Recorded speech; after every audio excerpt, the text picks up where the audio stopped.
All right, sounds great. Hey everybody, it's so good to see you even though I can't see you. Isn't that a beautiful day in the neighborhood? And my name is Kelvin Crosby. I'm also known as the Deafblind Potter. And today, what we're going to go through my story of being a deafblind individual and how I got to this point. And I'm going to use the Potter's Wheel to kind of demonstrate. And so at every stage of the throwing process, I'm going to kind of just throw that process and then I'll talk about it and then go to the next process. There's a total of 7 stages.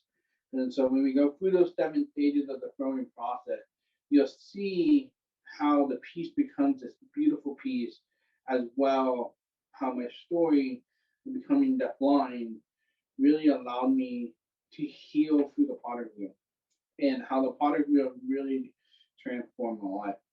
And then we'll get into like some couple things afterward. I have a couple more balls to play, talking about how, from a deafblind perspective, do you learn how to shape and mold without your vision. So that's kind of overall what we're going to cover today. But let's get started. So I have about 8 pounds of clay right here. So we're gonna throw a nice big vase. I say go big or go home, right? So here we go. So you gotta throw the clay on the wheel, and I try to throw with a black bat so that way you can see me. Um, and for those that are visually impaired, I don't normally wear a black apron because you're gonna find out really fast. This gets really dirty really quickly. So, so the first step I'm going to do is I'm going to go ahead and center the clay. So I'm going to kind of just get this thing nice and smooth, and kind of start shaping it. And this will lead us into my first story, and that is when I was born, my parents didn't know that I had a hearing loss, and they had no idea that I was going to be struck, that I would have this hearing loss, and I would have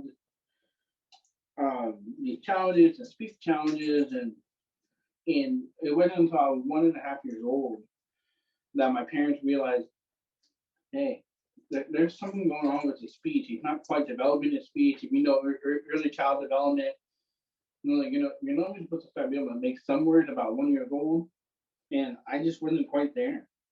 And my mom and my dad were like, all right, let's go get his hearing test. Let's see what happens. Well, come to find out, I was born hard of hearing, and they didn't know why. Like why would he be born hard of hearing, and they don't know what caused it? Like was it genetic? Was it not? Was it just the luck of the draw or something like that?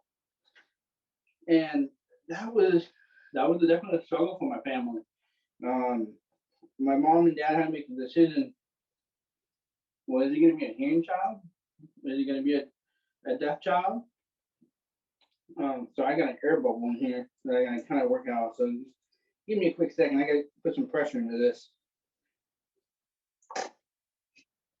There we go.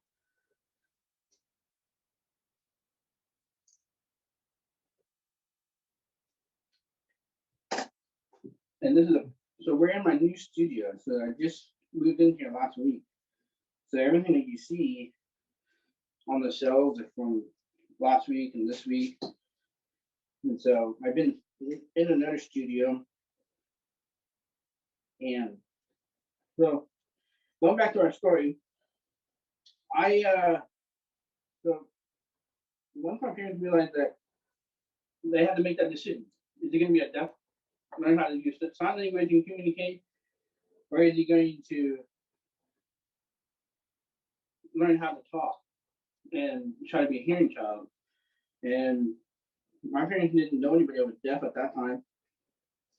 And they're like, well, maybe we just make him a hearing child. And that was the choice that they had to make. Was the best path for me? I don't know. I mean, I still don't really know. I mean, every parent has to make that choice, that decision for their child, what they're going to have their child do. And for me, I mean, you can always do what ifs. Hey, if we would have done this, would the outcome been different? If we would have done that, would it have been better for him? We don't know that answer. But what we do know is that I had to battle to be able to talk. I had to learn how to battle the understanding of the world through hearing aids and through be able to talk and be able to say, hey, I can communicate with my peers and so forth, but I wasn't quite communicating with everybody. So that is the first stage of this process. Now the clay is centered. We have the nice smooth little hump on the top of the clay, and I can feel it. I got this little air bubble right here. It's driving me nuts. But hey, it's what it is. So what I'm gonna do now, we're gonna jump to the next part of the story.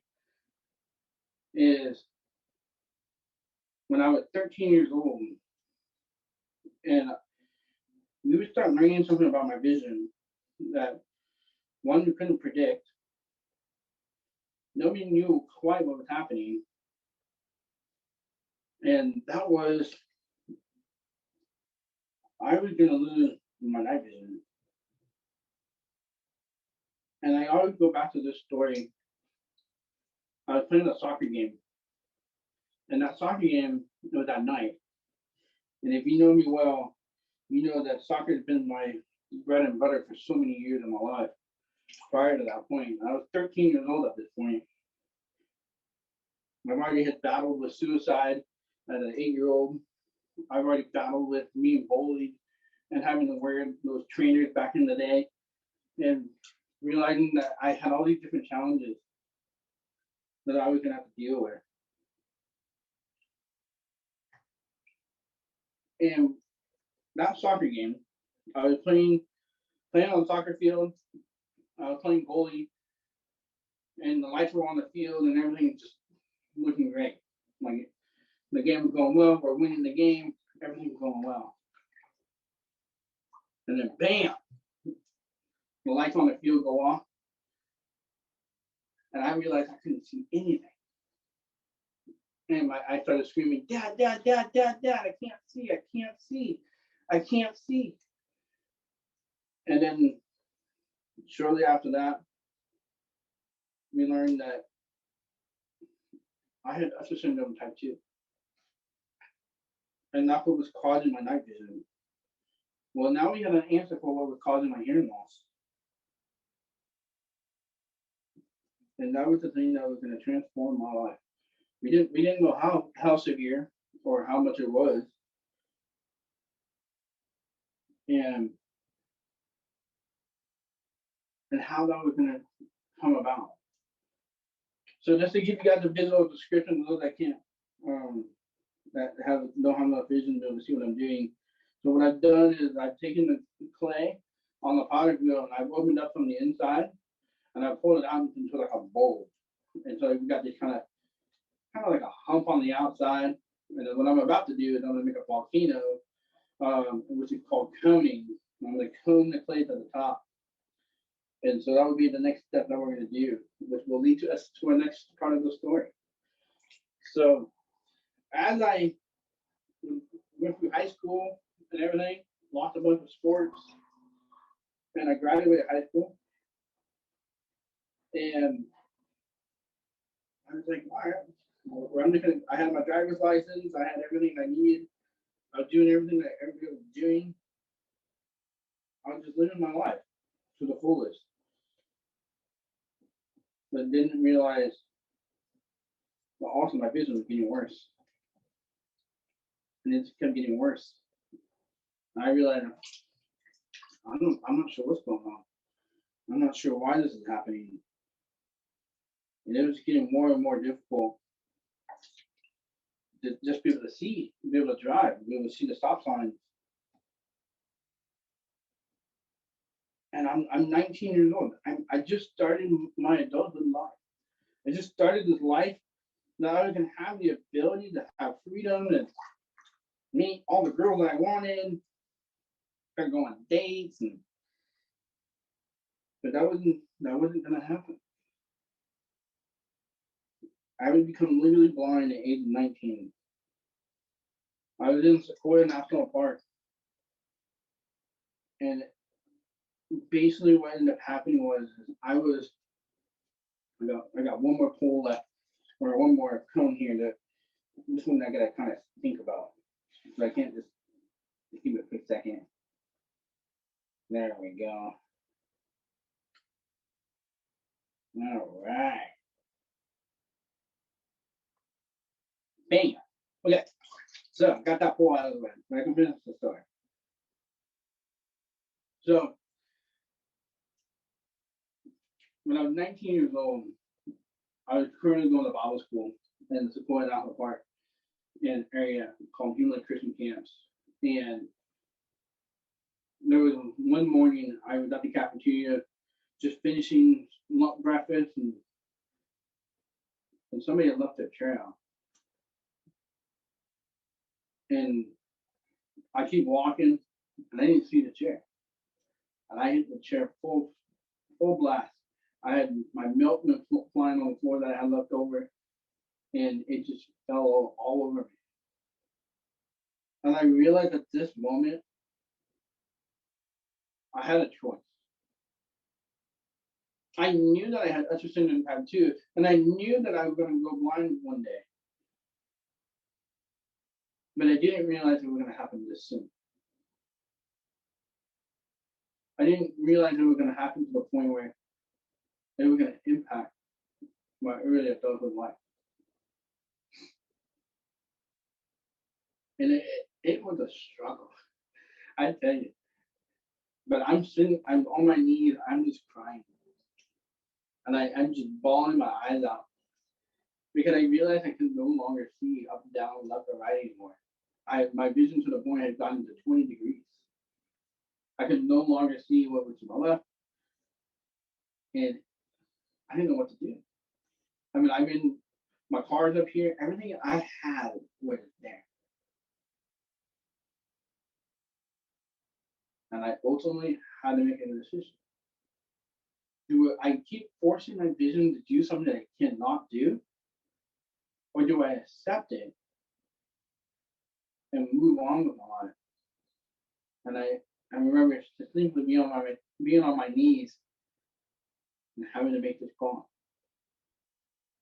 And I said, I'm going to rejoice in my suffering. I'm going to persevere. And with that perseverance, I'm going to build a character that has so much hope. So I just threw my hands and I said, I'm going to embrace my blindness. Little did I know what I was doing. I was embracing my deaf blindness. I didn't know that at the time what that meant or what I was going to be like and the struggles I was going to have to go through. But that's not where it ends. So now that I finished coating the clays at the top, we got kind of like a volcano type shape on the piece. We'll go on to the next part of the story. And and so what I'm going to do is I'm going to pull the wall straight, and it's going to be like a kind of like a cylinder, a nice tall cylinder. So this does take a little bit more concentration, and now I'm playing with the speed of the wheel and how I can't feel all the clay at the same time. So this does take a little bit more concentration. So if I stop for a second, it's because I need to think straight. So here we go. So I get diagnosed legally blind at age 19. And I went to Helen Keller National Center to get my deafblind training and had no idea what that meant at that point. But it would give me the opportunity to understand what the deafblind world was like and how to embrace my deafblindness. So I graduated college. I graduated from Helen Keller National Center, came back to San Diego, and started going to college and graduated college. Got my degree in communication, and I also got a minor in ceramics. And sorry, I gotta concentrate here.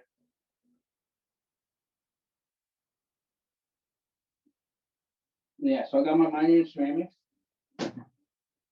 um, and then I got uh, my degree in communication, and I went to go work for the state of California to help blind individuals get employment. And it was a great job. I did really well at it. In the first 6 months, I placed uh, 10 blind individuals on the jobs. And it was great. But during that time of having that job, my vision kept getting worse. I sit in the doctor's office and doing that eye chart where you read the letters. And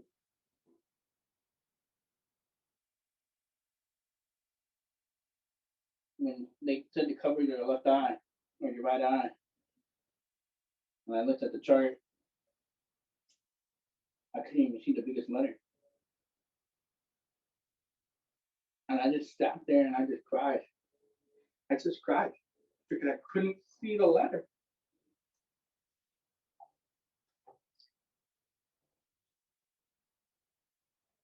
It was so painful knowing that I could not see the letter with my left eye. Thankfully, I had my right eye still. I mean, I could still see pictures. I could still see the letters on the screen with my right eye, but I couldn't see it with my left. I was devastated.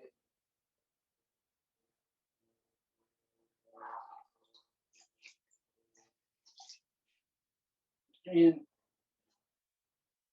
so I got to concentrate again.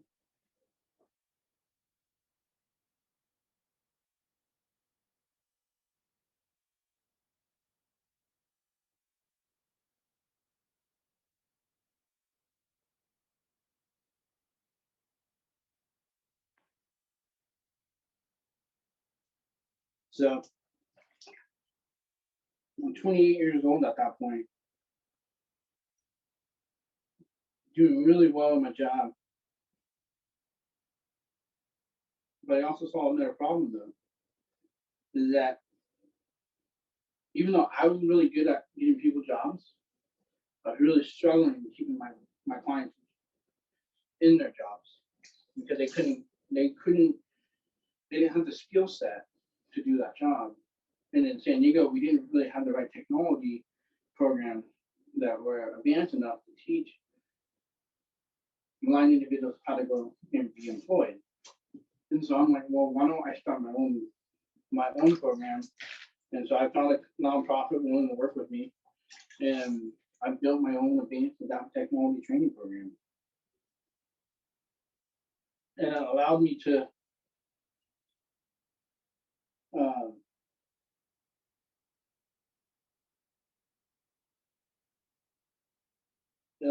build this program, and it became very successful.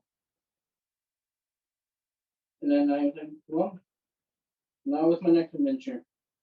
So I started building my own company called the Smart Guider, which is a robotic blind cane that allows you to travel anywhere you want to go through brain technology. Um, and a lot of people who are blind and deafblind should be able to communicate with your cane using kind of like a robot type thing. And I realized, all right, but then I realized I had a problem that I couldn't solve myself because I've been hit by a car 3 times in my life. And it's estimated that 1 of every 3 billion pair people get hit by a car in a lifetime. And one of my friends recently, at that point when I was oh, well, how was that? I was 30 probably, got hit by a car pretty severely and almost lost her job because because of it. And I'm like, I gotta solve this problem. So I started building the lighted blind cane, allowing you to see me traveling anywhere I want to go and safely and independently. And so I built this cane, and you can see it on the website at smartguiderinc.com. You can see what I've been up to with that project, and we hope to go out to market um, by the end of this year. We're getting ready to finalize the last part of the manufacturing process. But I had another problem. It was about 10 months ago. Before I go to that part of the story, just for those that can't see, I have a really tall cylinder. It's probably about 12 inches high, maybe a little bigger. I don't know. It just feels great. It feels amazing. Um, but yeah, so it's a really tall cylinder, and I'm gonna shape it into a base, and so that's my next step.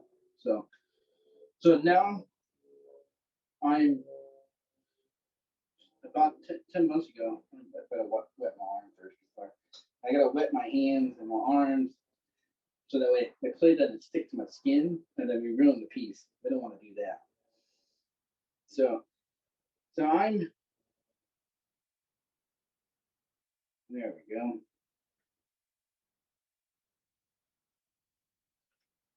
So, so about 10 months ago, I went to had another doctor's appointment, and that doctor said you have no more clarity in your left eye, in your right eye, and I realized he was so true. I had lost all the clarity in both in my left eye and my right eye, and I was like, no wonder it's been difficult to see my wife. No wonder it's been difficult to see pictures. No wonder it's been difficult to run my company. But I knew I had to keep moving forward. So I bought the iPhone XD to force myself to start using the screen reader. And I said, I'm gonna overcome this. So I chose to overcome it by going completely to a screen reader on my computer and my phone.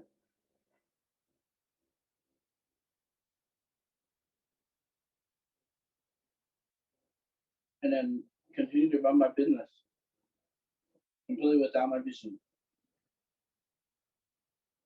I blew a lot of people's brains away because they didn't think that I could run a technology company. But I could. We're getting ready to actually put the lighted blind thing to market. But I realized I'm running out of funds. So I need to figure out how to continue to run a business. And I thought, shoot, why not I get back into the pottery wheel now that my friend wants to use my pottery wheel and tell my story. And I need healing. Because pottery has been my healing for so many years of my life. And I just lost all my clarity. I no longer could see. So for those, before I go to the next part of the story, for those, so the bottom part, this is the weirdest thing to say, but it's the only way I know how to explain it. But so in the middle of the cylinder is it goes out wide and it goes narrow, or it goes wide and it goes down to the bottom narrow, and then the top part's really narrow. So what I'm going to do now is I'm going to shape the top part to make it go taller, and that will end the story, and we'll have a finished piece. So, um, so I at that point I said, why don't I launch just a pottery, tell my story doing pottery, and we'll put it on TikTok. I hired a person to do that, and we said, let's see what this would do. Literally in the first day that we posted that video, we did over 10,000 views and grew over 10,000 or 100,000 views and grew over um 10,000 followers in one day. And that's when we realized we were on to something. We were on to something that was going to change my life and change so many people who were deaf blind lives. And now somebody that's deafblind is now starting to get a platform to be able to change our lives, give us technology that we need, get us the resources that we need, and that's exactly what I've been doing. It's making sure people understand that deafblind people are able to do things and overcome their own challenges. If we just put our minds to it, we can do it. We don't have to have our eyes and ears to be able to do things. And so that is my story, and I'm sticking to it. So, what do you guys think? You like this beautiful piece?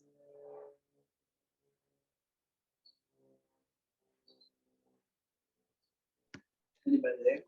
This is Jen. That is quite a creation. So, This is another Jen. I'm amazed. I gotta turn you guys up. Hold on, bear with me for a second. I gotta wash my hands. I think over here. Hold on. Matt had turn you guys down so that way I could hear her. So hold on.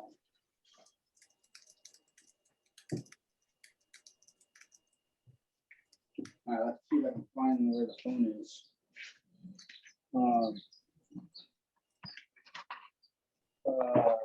Here. Talk to me.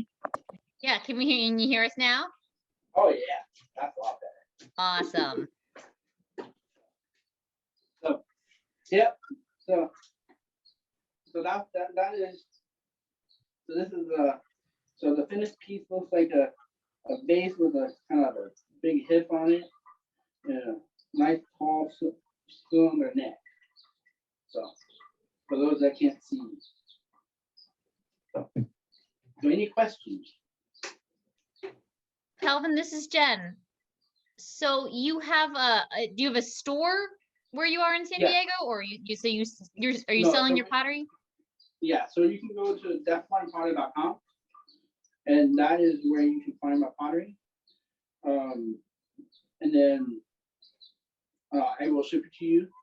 I normally ship on Tuesdays and Fridays. So those are my normal ship days. And so if you order today, Nat's already come today, so she won't be shipping it out. So it won't get shipped out until Friday. But yeah, so you can go to deafblindpottery.com.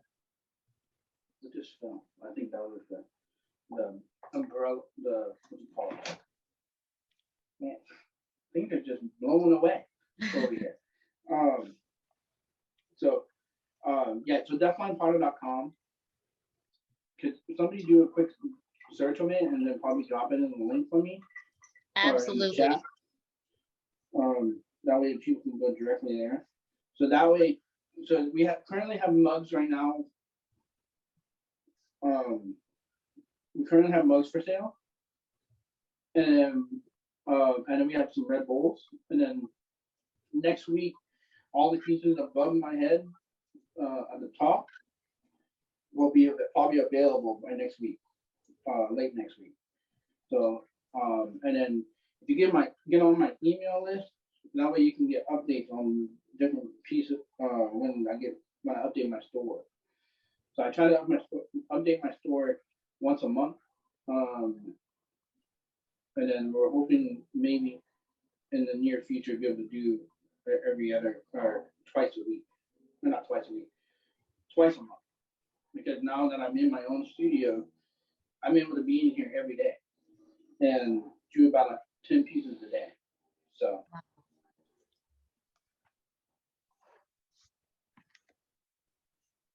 All right.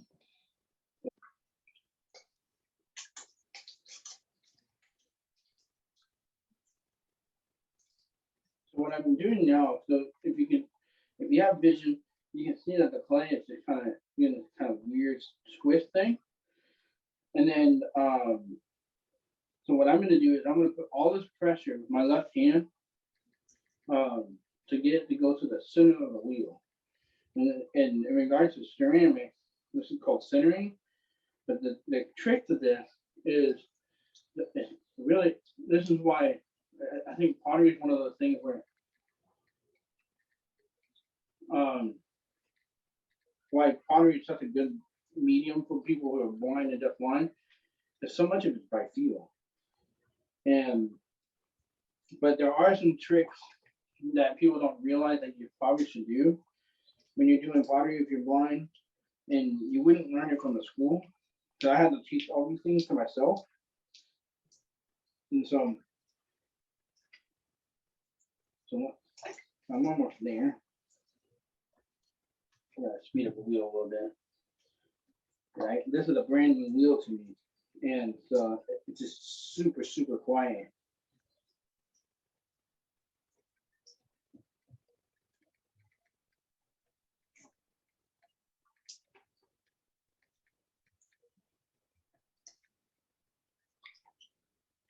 So if you guys have any other questions while I finish centering this, be happy to answer some of those.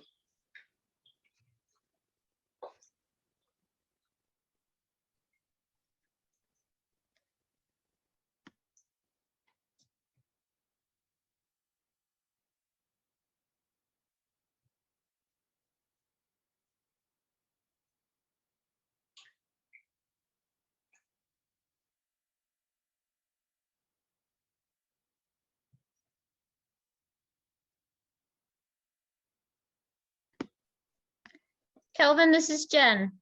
Yeah. So what was your schooling like growing up? Were you in a deaf or hard of hearing program or in a public school system with some support? So I was. That's an interesting. That's a good question. I was all over the place, so I gotta grab a tool.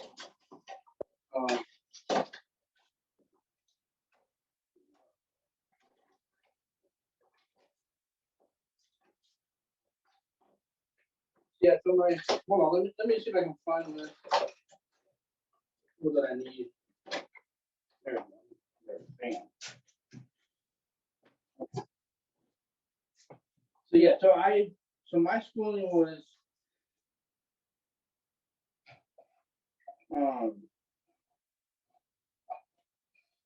where did that go?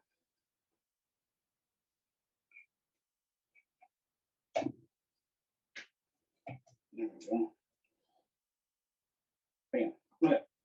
So, yeah, so my schooling was so when I was in kindergarten, I was in uh, at a kind of like a public school, deaf and hard of hearing school, and then I don't know what I wasn't smarter than anybody, but it seemed like they felt like I would be better at a different school, so we went to a different school because I was half mainstream and half not mainstream, and then I went to private school, and then so I was again half mainstream and half non-mainstream, and then I did that pretty much all the way up until I was a freshman in high school, and then I went fully mainstream. Um, I didn't leverage the support from the school, from the non-mainstream. So after that, I think part of me that I just I never I don't even know what the word is, but I feel like the main like maybe I was bored. I don't know what the word means, but basically in high school I was like I I could advocate for myself, and I really just advocated for myself not to have be in a non-mainstream class. So, and I wanted to be in all mainstream classes, and I did fine. I didn't have an 8 either, so it seemed to work out for me. Whether the best thing, there's pros and cons. I mean, I do feel like my high school career, my teachers got my grades for me rather than me because they just wanted to make sure I passed my classes, which then impacted my college because then I had to do all that stuff in college and make sure I knew how to do all that later. So, um, so just for those that are, so I'm moving on to the next process because I just centered the piece. So this is called pulling out the clay. So this is where you basically set the base of the piece, what it's going to be the width of the piece is going to start off at the bottom, and so it's kind of like making a bowl on the inside. But you want to make this like this L shape into the wall. So like I have this tool that is kind of like a rectangle. On one side more rounded, the other one's a sharp edge. And I always use the sharp edge part of the tool to create this L shape in the wall. So that way I can feel where the bottom of the piece is and where the wall starts. So that way I don't over move the clay too far, or I don't move the clay out too fast. So it's one of those things in the clay that you want to put in there. And so when you buy my pieces, you'll feel uh, where that is. It's a hard edge in there. So now that I put that edge in there, and it's even if you have vision, it's hard to see what it's really something meant for feel. And so as the piece gets bigger. So any other questions? Um,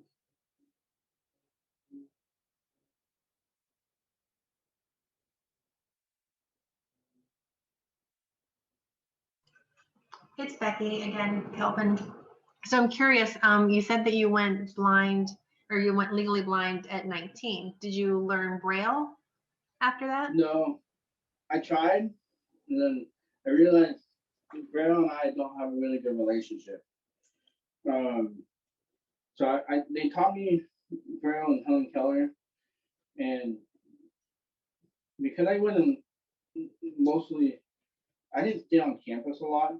I would go out to the city a lot and go hang out with people in the city.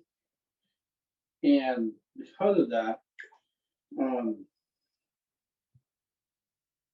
sorry, this bat pen keeps coming out and hitting my hand and it doesn't feel good. Where did I put that tool? Oh, there it is. No, you can screw these things in, but I don't know how to screw them. Yeah. Okay. So yeah, so basically Braille, like for me, Braille has always been a tough thing for me. I mean, I learned the alphabet, and I think because I've always struggled with reading most of my life, um, it was definitely a struggle to read Braille as well. Um, and not in some ways, using a screen reader, I read a lot better using a screen reader than I've ever had with when I had vision. And so, but do I feel like, sorry, this clay is doing something funky on me.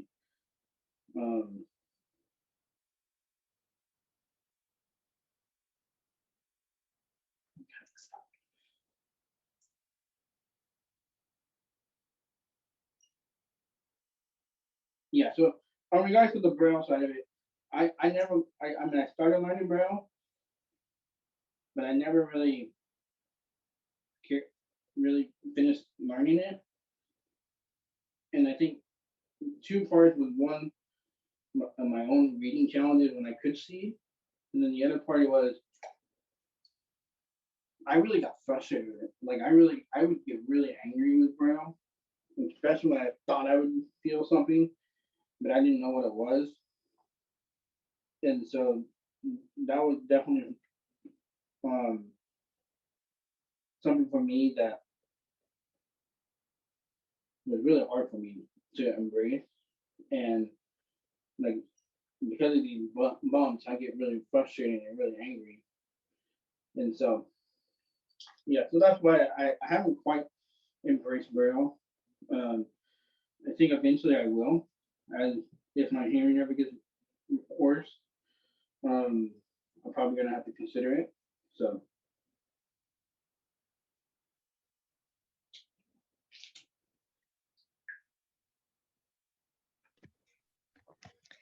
Kelvin, this is Jen.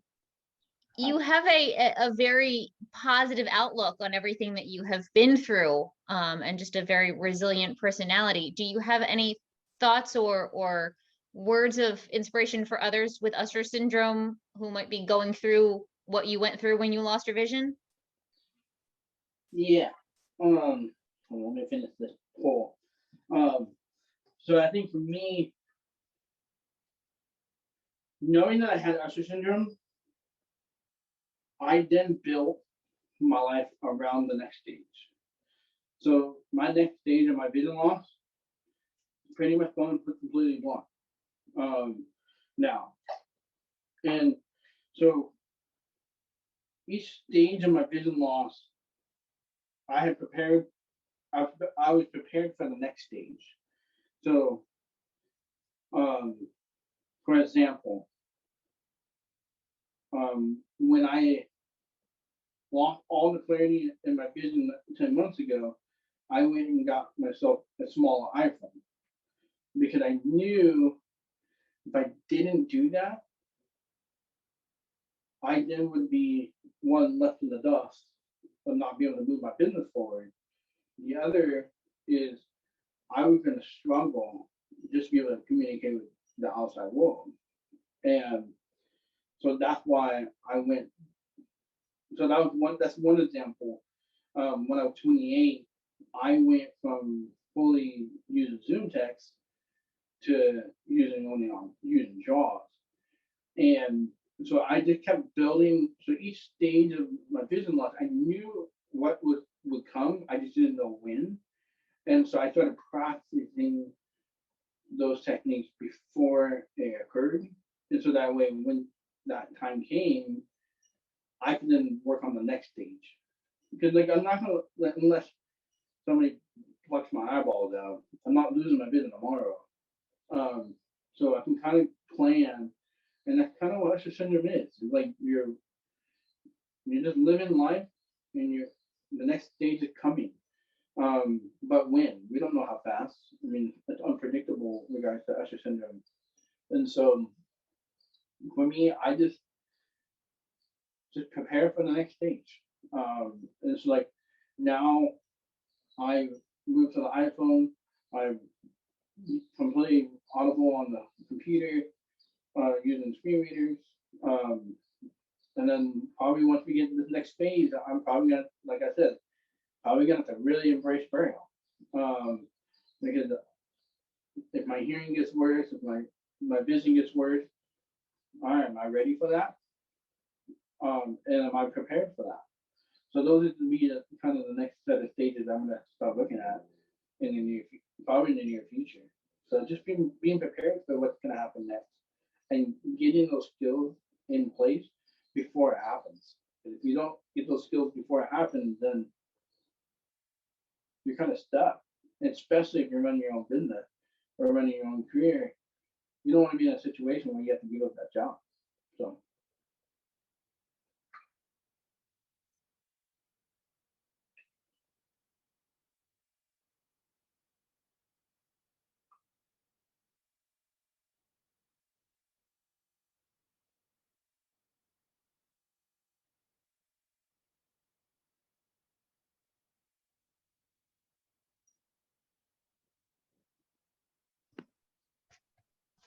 This is Jen again.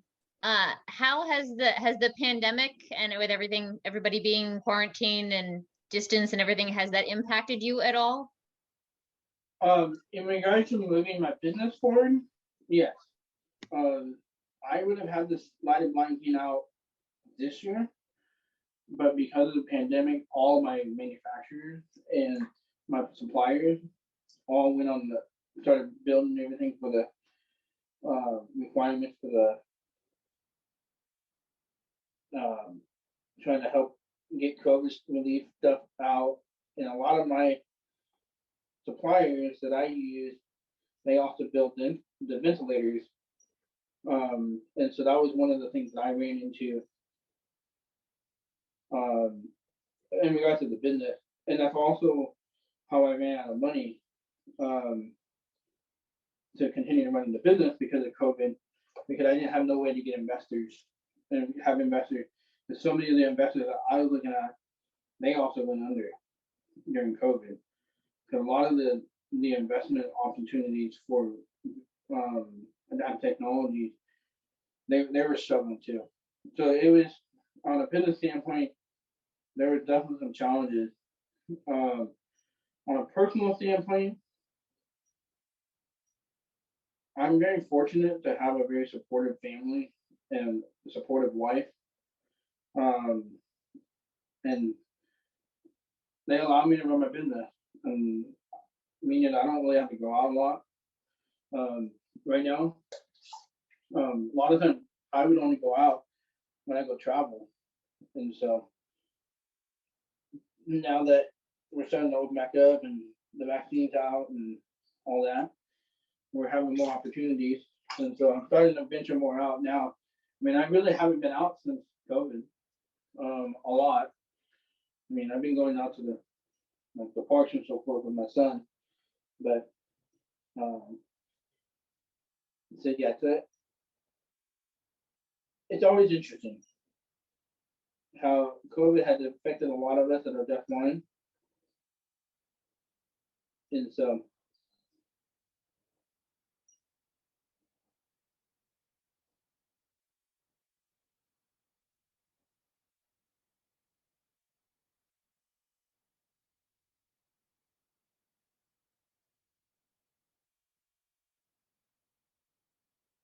yeah, I'm supposed to tell you how I'm doing this. Keep forget. I'm just having so much fun. This is so much fun. Just chatting and throwing and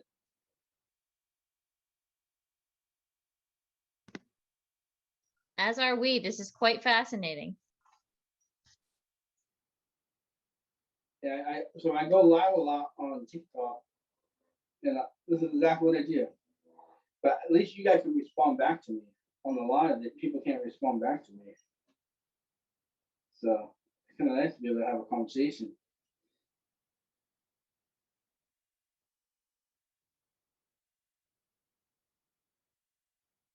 All right. What do you guys think about this shape?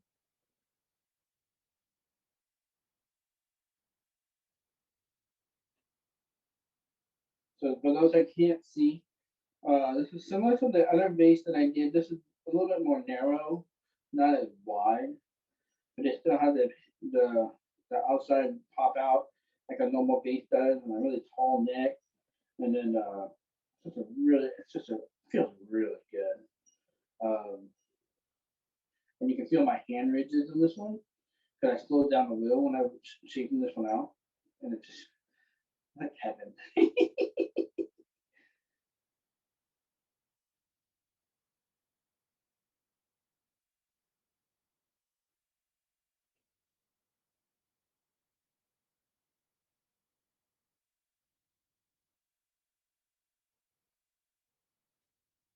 All right, so I keep going.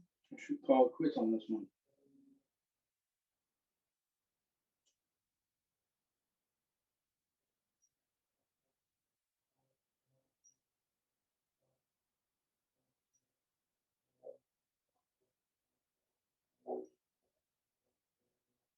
Gosh, it feels so good. This is such a wonderful piece. All right. I think I'm gonna call it quits on this one. We good with that?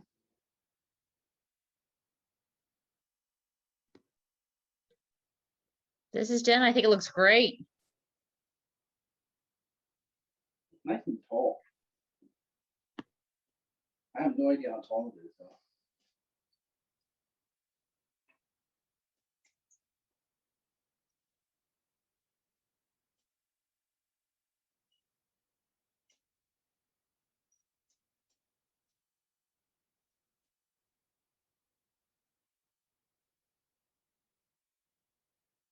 All right.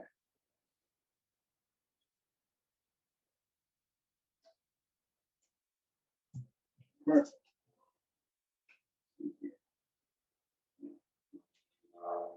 Voila. All right.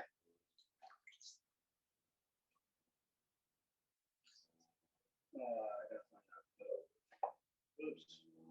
It's so tall, my chin gets too touchy.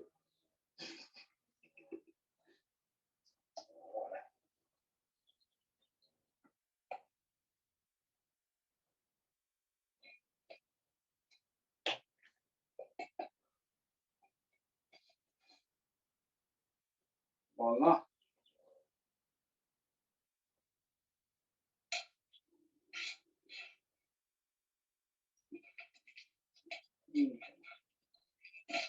Bam. Yeah.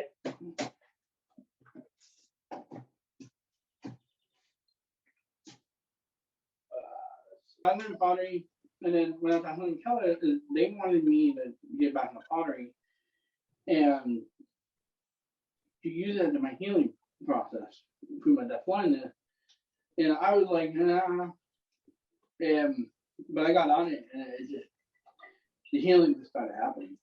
And I mean, I still wasn't very good at it, but it was still. I was able to make some pieces and be able to kind of like, I got this. And then it wasn't until I went to college and really worked on my skills where it took me to the next level. And I mean, it took me to get to this point. I mean, I'm still learning. Like the new technique that I'm working on right now is making my cylinders narrow and then allowing myself to feel the shape as I throw. And it's a complicated thing to do because you have to be really confident in how you make the walls go up and be confident in that technique. And it definitely it's like pottery, learning pottery was like one of those things where like I was learning how to do it, but I also was struggling to be able to do it. The same thing with my vision. Like I was learning how to be blind, but I was struggling to be blind and what that meant. And I think in a lot of ways, pottery kind of had done the same process. Now, like you can give me any clay, I'll make something. Like there's no problem doing that. But that journey hasn't been easy. I mean, I wouldn't say I became a master potter until about after I graduated college. So